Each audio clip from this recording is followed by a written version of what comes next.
Hi everyone, welcome back to my channel. It's Kim, Angeldreamcrafts, and I just wanted to do a quick little thank you to the lovely and sweet Mary Barratt, who had a little giveaway on her channel a couple weeks back, and I was very fortunate enough to be one of the winners, and I couldn't be more thrilled, Mary. Thank you so much. She sent my prize in this sweet little die cut, which I'm going to alter, Mary. And Mary's been doing some beautiful beadwork, and she gave away one of these little beaded Santas that she created. And it is just the most adorable thing ever.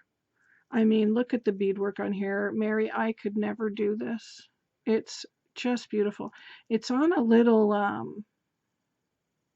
like Christmas bauble.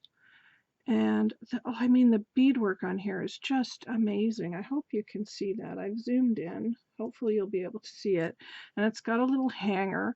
But look at his face. He's so cute. He's so adorable. So, Mary, he's going to be going on my tree. I just absolutely love him. Look at his little mustache here. It moves. It's so cute. I just love it, Mary. Thank you so much. That I never win anything. So it was nice to get a little happy mail like this. So thank you so much, Mary. And I'll have a link to Mary's channel below so you can go over and check out all of her projects. She's a very talented lady. So thank you again, Mary. I love him. He's adorable. And I'll be back soon with another video, guys. So please go over and check out Mary's channel. Take care. Bye.